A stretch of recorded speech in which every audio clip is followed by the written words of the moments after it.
Qanda işte deymen tova. Bir işni plan qilib alsam, ertesi soğuqçılışıp ketadi. Eli düştük musabaqaga berip keleme degan bu oyunun işimi tügmedi. Qalanma kipezne. Bizni aldırtıp tirip bulanmağalarımız üzüp yandırık egen o'tirib çoylatımız. Mesela qanda desang ısıldı maçta ahval yüz berem bu. Falan bir yer tamaq yemiz kun siyami ağırıp qalma. Ya öydaş men çıkmasam, bağımsam bolmaydigan bir mühim iş olap qaladı. Anam dikken mesela öydikilerim oğanı qıp birme, mani qıp birme dep bir pulunu bir yerinde o plan qılıp apılmanda vos dep plan qılgan dikilla. Nöl o işna hiç qasını qılanmayma. Ya çın neytim aşını plan qılmam deme. Ya qanda işte qalan. Sıla işte tavıp qalamız da. Tek beyaz bir planlarım da akmaz. Etigen smançı turma, bir gün geç mama işini qılma dep. Bijdala, bijvarak bir mod işini aslan yezip alıma. Yezip alıp. Şu işini burnam qılanmayma.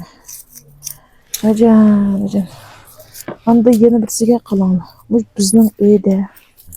Aş öyle goş tükkende, guruş tükkende, un tükkende meyman kelgan bir iş var. Töde beqamni tutup qalma. Ay öy meynet, aş qıldıgan vaqtımız yok, aş uş ulaşmaga vaqtda.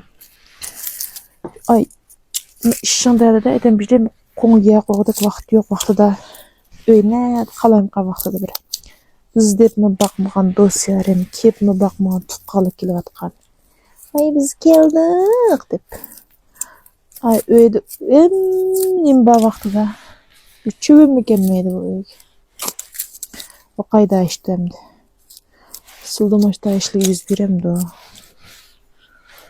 Bu bir işini plan qilsam, bu amalga oshmaydi qaç, faqat qamlashmaydi. Bir işini teatrisi qo'yilsam, o işim akmayda desem, şu işim emelge eşip qalatqan. Şu anda bolsa, manda bilen bop kessem, mama işini qilsam desem. Nöl. Men taң qılam çalışır. Şunun hazır. Muş taң assa, quyaş çıksa, bugün avaraya mandarak demen muşan qarab bir işiqla deydigan boldum. Herkes yetiştim bir işini plan qılamaydigan bop qaldım ya. Qayda dedim.